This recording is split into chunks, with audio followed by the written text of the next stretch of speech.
చేసుకోనంటేనేమో నువ్వు కొడతావు, చేసుకుంటా అంటేమో ఆయన కొడతాడు.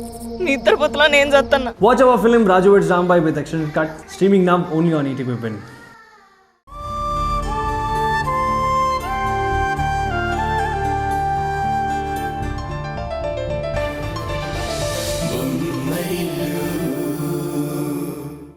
ఆ తరుణ్ ఉద్యోగంలోంచి తీసేశాం కాబట్టి వాడి చేతిలో పవర్ ఉండదు. నీ గురించి ఎంక్వైరీ చేయడం ముందుకు సాగదు. థ్యాంక్స్ అక్క. వరంగల్ హాస్పిటల్ నుంచి నా గురించి న్యూస్ ఏం బయటికి రాకుండా మా మమ్మీ తన వంతు ప్రయత్నం తను చేస్తుందిలే. అలాగే మనవంతు ప్రయత్నం మనం కూడా చేయాలి కదా. అఫ్ కోర్స్ చెయ్యాలక్క, తప్పకుండా చెయ్యాలి. అక్క చెప్పడం మర్చిపోయాను, ఈ మధ్య ఉషా నా ఫోన్ చెక్ చేయడం మొదలు పెట్టింది.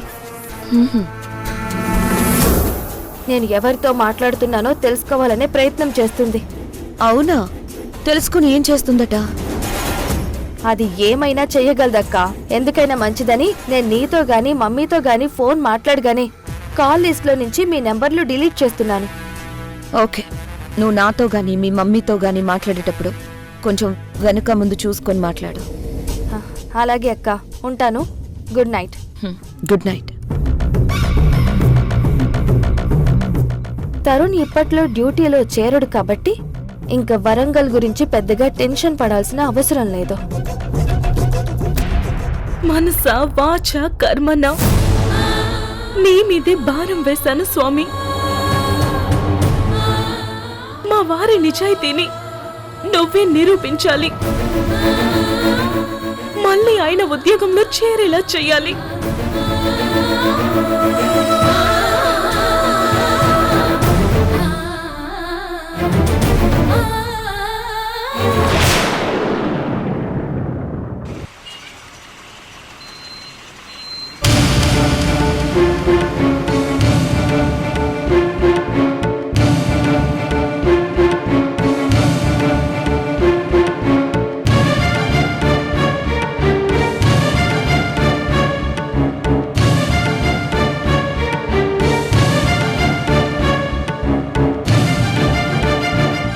ఇంటి దగ్గర బయలుదేరి అరగంట అయింది.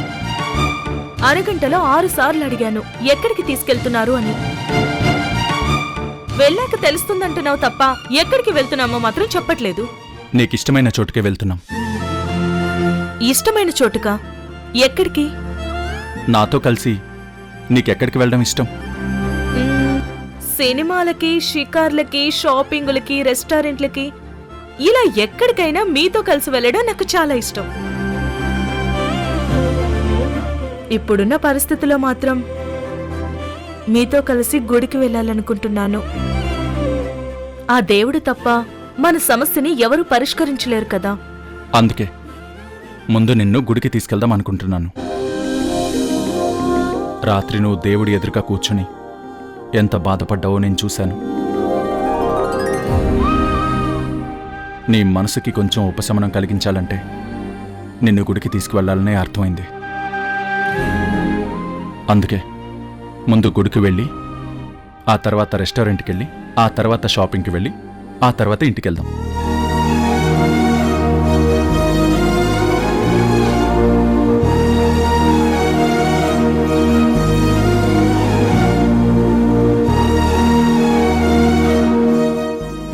హారిక, ఏంటిది?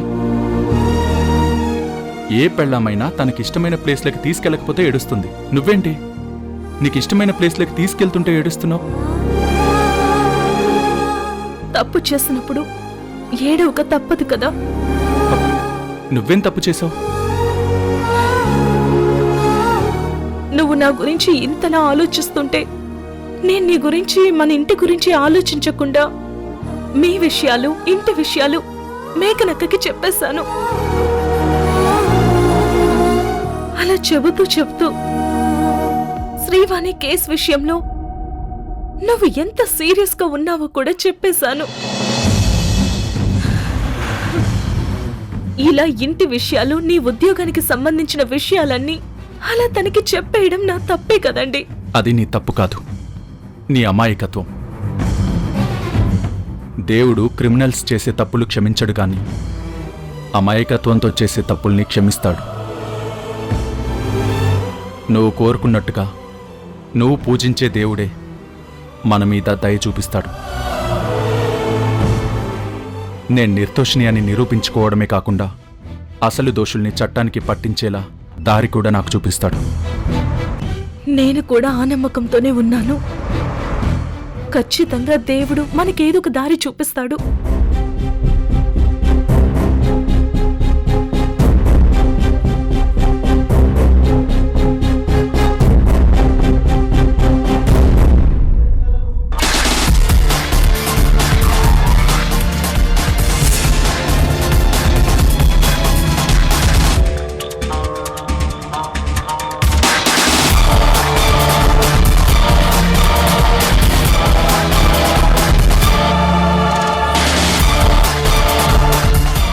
తరుణ్, ఏమైంది?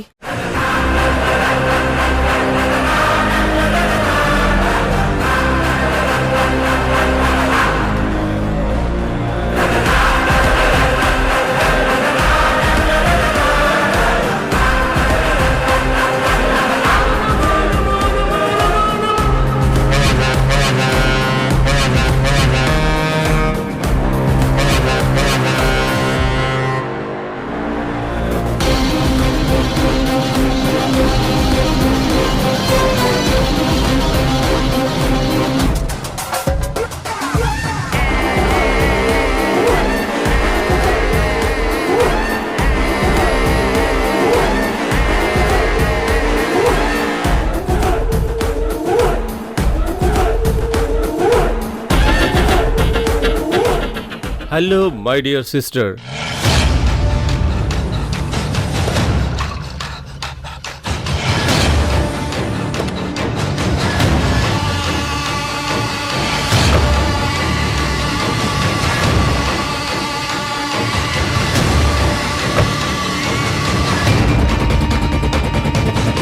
ఏమైంది తరుణ్?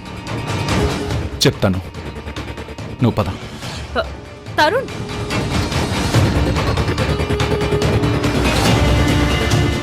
డాక్టర్ శ్రీవాణి, ఎలా ఉన్నావు? చావుకి దగ్గరగా ఉన్నాను. అఫ్ కోర్స్ నువ్వు డాక్టర్వి కాబట్టి నీ చావు దగ్గర పడ్డ విషయం నీకు అర్థమైంది. చావు బ్రతుకుల మధ్య ఉన్న ఎంతో మంది పేషెంట్లని బ్రతికించిన డాక్టర్వి. ఇప్పుడు నువ్వు చావుకి దగ్గర పడుతుంటే ట్రీట్మెంట్ అందని పరిస్థితుల్లో ఉన్నావు సిస్టర్. నీకు చక్కటి ట్రీట్మెంట్ ఇప్పించి నిన్ను బ్రతికించాలంటే ఒక్కటే మార్గం. ఏంటి? నేను చెప్పినట్టుగా నువ్వు చెబుతూ ఉండు. నేను దాన్ని చక్కగా వీడియో తీసుకుంటాను.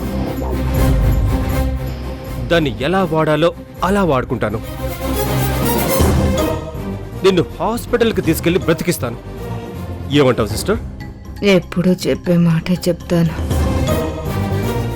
నువ్వు చెప్పమన్నట్టుగా నేను చెప్పను. ఇంకొకళ్ళ జీవితాన్ని నాశనం చేయను.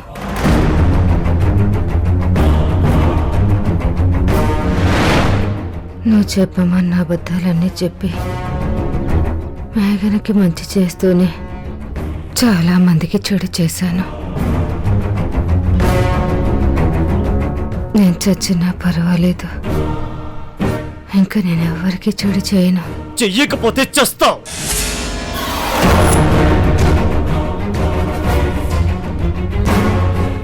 చచ్చినా సరే చేయను.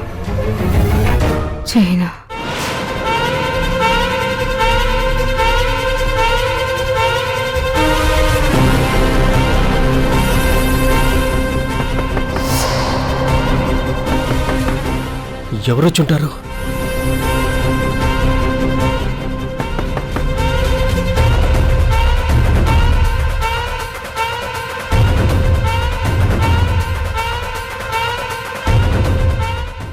ఎవరొచ్చుంటారబ్బా?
డాక్టర్ గారు, మీరు ఇక్కడ ఉన్నారేంటి?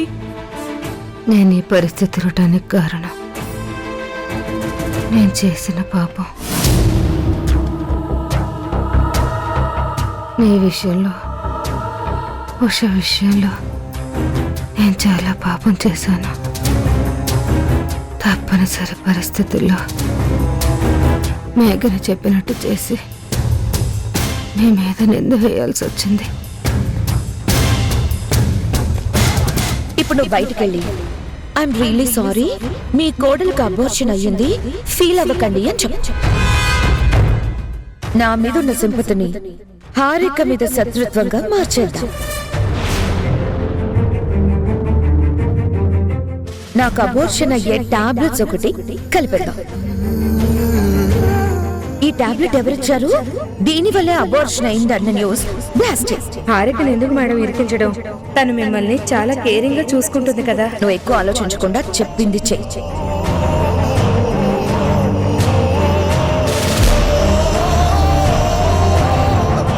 ప్రిస్క్రైబ్ చేయని ఈ టాబ్లెట్స్ వేసుకోవడం వల్లే అబార్షన్ అయిందని డాక్టర్ చెప్పారు. నీకు నా భార్య మీద కోపం ఉంటే ఇలా నా తీర్చుకునేది. నెలల నిండని పసిబిడ్డ మీద ఎలా పగ పెంచుకున్నావు? ఎవరు చేసిన కర్మ వాళ్ళు అనుభవించక తప్పదంటారు. నేను అలా చేశాను కాబట్టి ఇలా అనుభవిస్తున్నాను. ఈరోజు వరకు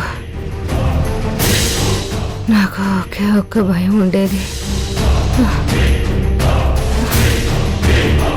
ఈ నిజాలు నీకు చెప్పకుండా చచ్చిపోతానేమోనని. ఇప్పుడు నాకు నిశ్చింతగా ఉంది. చెప్పాల్సిన వాళ్ళకి చెప్పాల్సిన నిజం చెప్పినందుకు చాలా నిశ్చింతగా ఉంది.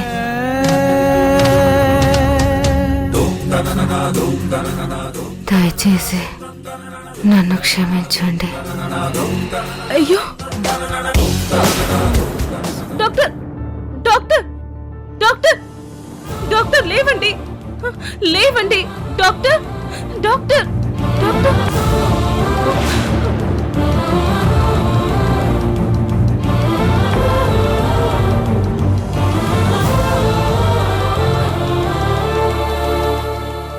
ఏమైంది హారిక? తరుణ్, శ్రీవాణి గారు, శ్రీవాణి గారు, శ్రీవాణి గారు, శ్రీవాణి గారు, శ్రీవాణి గారు, శ్రీవాణి గారు.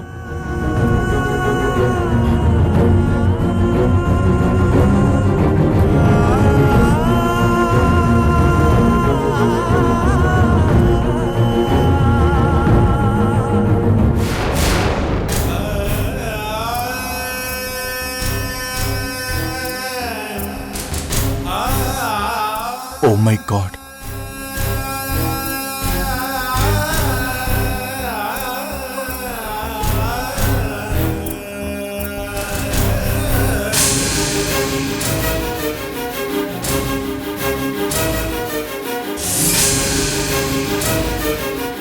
శ్రీనివాస్, నీకు లొకేషన్ షేర్ చేస్తాను.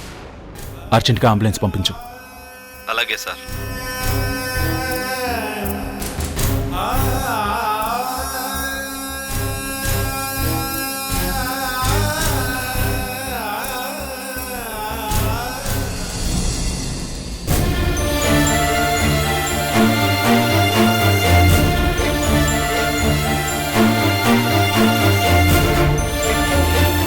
హారిక మీద శత్రుత్వంగా మార్చేద్దాం.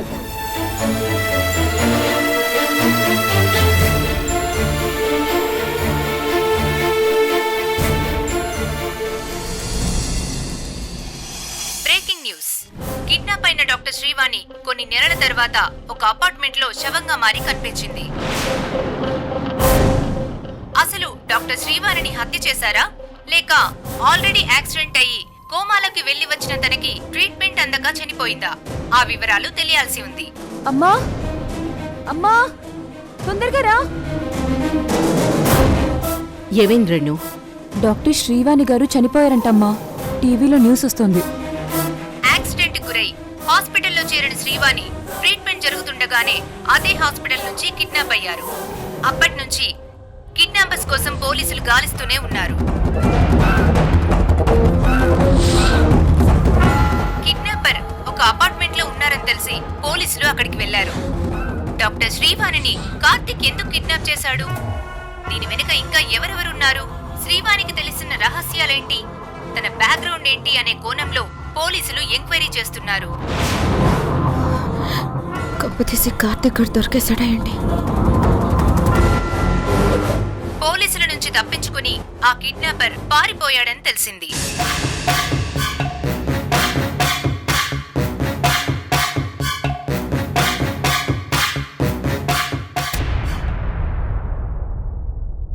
అదే అపార్ట్మెంట్ లో విగత జీవిగా ఉన్న డాక్టర్ శ్రీవాణి డెడ్ బాడీని పోస్ట్ మార్టం నిమిత్తం గవర్నమెంట్ హాస్పిటల్ కి తరలించారు.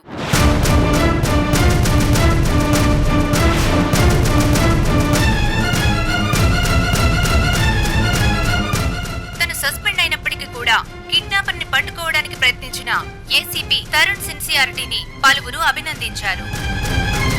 డాక్టర్ శ్రీవాణి మరణానికి సంబంధించిన పూర్తి వివరాలు తెలుసుకోవడానికి మా రిపోర్టర్స్ కూడా ప్రయత్నిస్తున్నారు.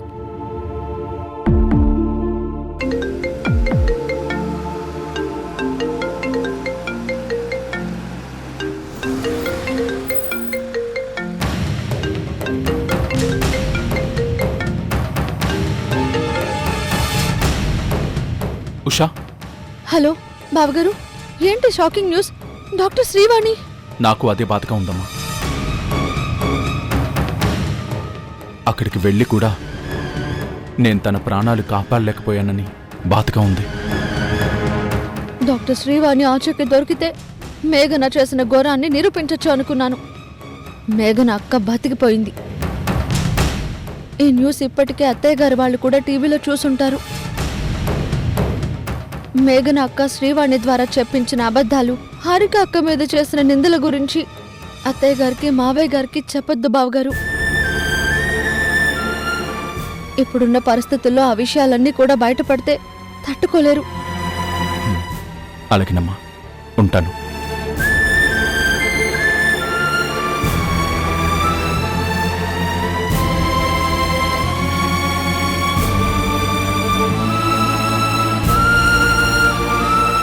డాక్టర్ శ్రీవాణి గురించి ఇటువంటి వార్త వినాల్సి వస్తుందని అనుకోలేదు. శ్రీవాణి మరణంతో తను చేసిన ఘోరాలు బయటికి రావు అని సంతోషపడుంటుంది మేఘన అక్క. నిజం నిప్పు లాంటిది. ఏదో ఒక రోజు బయటపడక తప్పదు. దానికి తగ్గ శిక్ష అనుభవించక తప్పదు.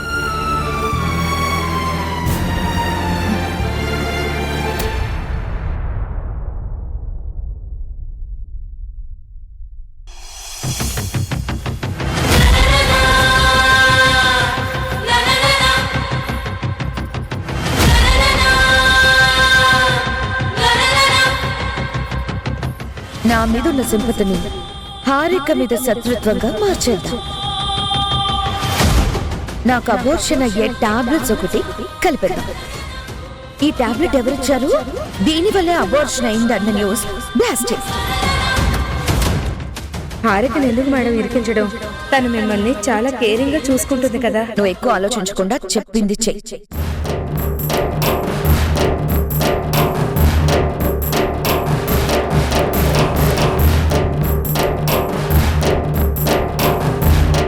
హారిక,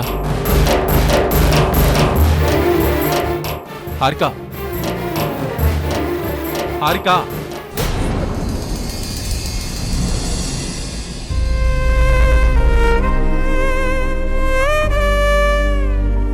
ఏంటి అంత పరధ్యానం? దేని గురించి అంతలా ఆలోచిస్తున్నావు?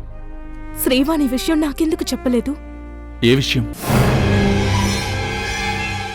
మేఘనక్క శ్రీవాణిని బెదిరించి తనకి అనుకూలంగా అబద్ధాలు చెప్పించిన విషయం.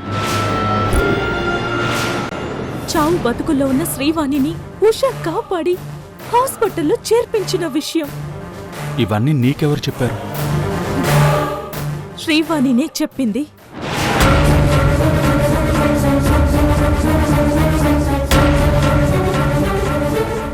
నీ విషయంలో ఉష విషయంలో నేను చాలా పాపం చేశాను.